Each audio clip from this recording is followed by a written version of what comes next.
Gillian a supplié de l'argent à son endroit habituel lorsqu'elle a vu un homme porter un enfant en pleurs jusqu'à sa voiture. Personne d'autre n'a prêté attention ou aidé, mais elle avait un sentiment étrange à propos de cette situation. Elle a signalé l'incident à la police et a découvert la vérité. Gillian était sans abri dans la ville de Los Angeles, en Californie, depuis longtemps. Elle y était habituée, même si les choses devenaient encore plus difficiles pour beaucoup de monde. Le gouvernement n'a rien fait pour aider les populations, et tout le monde a juste dû apprendre à vivre ainsi.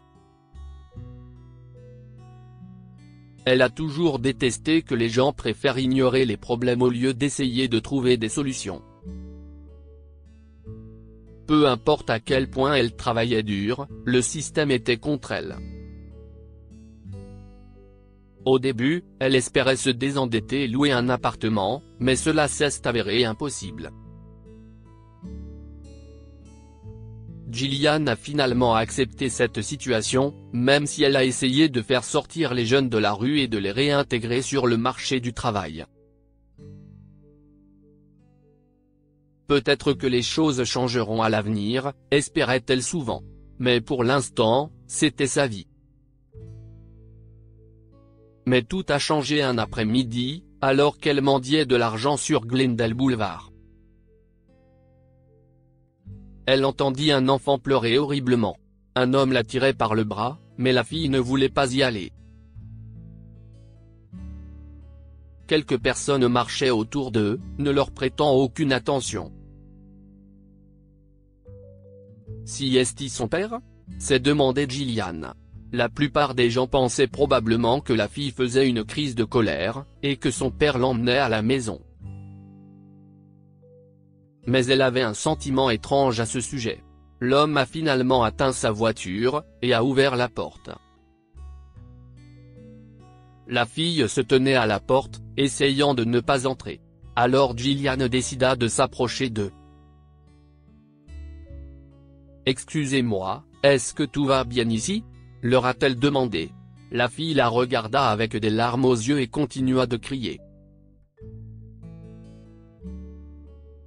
Mais l'homme se retourna vers Gillian. « Occupez-vous de vos affaires, madame. Si est mon enfant, et je suis en train de la ramener à la maison », a déclaré l'homme avec dédain. « Laissez-moi partir », la fille a pleuré à nouveau, mais l'homme l'a poussée de force à l'intérieur de la voiture et a fermé la porte. Il a couru jusqu'au siège du conducteur, et a démarré la voiture. Gillian a essayé d'ouvrir la porte arrière pour faire sortir la fille, mais l'homme l'a verrouillée. La petite fille tapait sur le verre en désespoir de cause. « S'il vous plaît, quelqu'un peut-il aider ici ? Cette fille a peur de cet homme.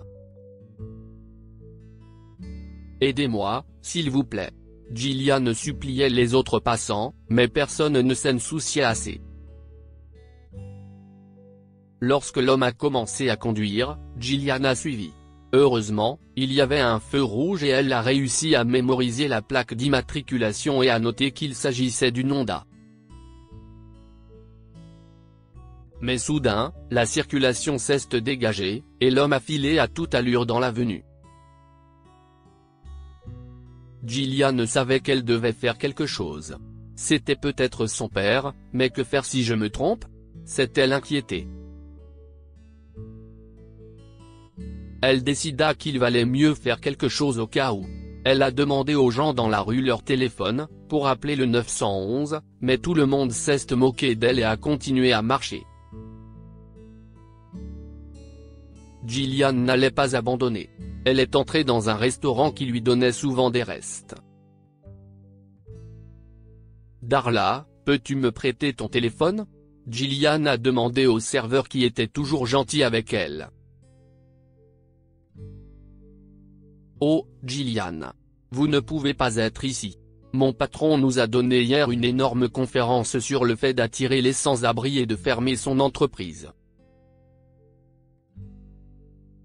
Il n'a pas envie de vous voir, a déclaré Darla, en faisant sortir Gillian. J'ai juste besoin d'emprunter votre téléphone. J'ai vu quelque chose de louche, et je dois appeler la police. S'il te plaît, a supplié Gillian. Je suis désolé. Nous sommes submergés en ce moment. Revenez aux heures de fermeture et je vous aiderai, a négocié Darla, et s'est précipitée au travail. Mais Gillian ne pouvait pas attendre aussi longtemps pour signaler cet incident. Elle a continué à marcher et a soudainement repéré une voiture de police. Elle a tapé sur la vitre côté passager et l'officier l'a baissé. « Tu m'as fait sursauter. Qu'est-ce ce qui se passe ?» lui a demandé l'officier Thompson, en fronçant les sourcils. « J'ai vu quelque chose se passer. S'il vous plaît, vous devez m'aider. Un homme a poussé une petite fille dans sa voiture. Elle pleurait désespérément. Elle avait l'air si effrayée, mais l'homme s'est enfui, a expliqué Gillian, avec frénésie. D'accord, calmez-vous. Commencez par le début, a demandé l'agent Thompson. Gillian lui a dit ainsi tout ce qu'elle savait, y compris la plaque d'immatriculation et le modèle de la voiture. Gillian est montée dans la voiture de patrouille, et ils l'ont emmenée au commissariat le plus proche. Mais quand ils sont arrivés, elle a vu une femme qui criait et sanglotait avec hystérie. « Quelqu'un a pris ma fille. Pourquoi vous ne m'écoutez pas ?» criait la femme. « Votre fille est-elle blonde et portait-elle une chemise rose ?» Gillian a demandé à la femme. « Oui », a répondu la femme, avec de grands yeux. C'est sûrement la fille que j'ai vue se faire pousser dans une voiture. Gillian l'a dit à l'officier Thompson qui a immédiatement pris des mesures, et a mis tout le monde dans le commissariat sur l'affaire. Gillian leur a donné une meilleure description de l'homme, et ils ont appelé un A. P.B. Merci beaucoup d'avoir été attentif. J'étais à l'épicerie avec Gigi, et soudain, elle n'était plus à mes côtés, a expliqué la mère, Anna. Si est le moins que je puisse faire. J'espère qu'ils la trouveront à temps, a dit Gillian pour réconforter la mère en détresse. Quelques heures plus tard, un autre policier est entré dans le commissariat en tenant Gigi dans ses bras. Anna s'est précipitée vers sa fille. Dieu merci, elle est en sécurité, a pensé Gillian. L'agent Thompson l'a remerciée et elle s'apprêtait à sortir quand Anna l'a appelée. « Madame. Où allez-vous? Voulez-vous venir dîner avec nous ?» a demandé Anna. Gillian a essayé de refuser, mais la femme était persistante. Finalement, Gillian a accepté. Gillian a appris plus tard que Anna était une mère célibataire, qui avait une grande carrière. Elle a également demandé à Gillian de lui raconter sa vie, et pourquoi elle était sans abri. Gillian lui a tout dit. Vous savez, je suis actuellement à la recherche d'une nounou à domicile. Serais-tu intéressé ? A proposé Anna. Vous êtes sûr ? Je suis une inconnue. Je n'ai pas de référence et je suis sans abri depuis de nombreuses années, a dit Gillian, honteuse. Eh bien, beaucoup de personnes employées ont regardé ma fille se faire enlever, et n'ont rien fait. Mais vous l'avez fait. Vous méritez ce travail. Je peux vous offrir un bon salaire et un espace pour vous.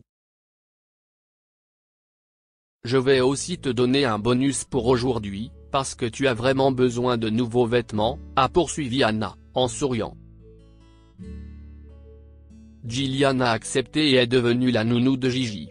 Elle y a travaillé pendant plusieurs années, mais finalement, Anna l'a considérée comme une famille. Découvrez à présent l'histoire de cette femme qui s'est levée un peu plus tôt, et a constaté qu'elle dormait avec un étranger. Cette histoire est inspirée par l'histoire d'un de nos lecteurs et écrite par un rédacteur professionnel. Toute ressemblance avec de véritables noms ou lieux est une pure coïncidence. Toutes les images sont utilisées uniquement à des fins d'illustration. Partagez votre histoire avec nous. Elle changera peut-être la vie de quelqu'un. Si vous souhaitez partager votre histoire, envoyez-nous un mail à info@amomama.com.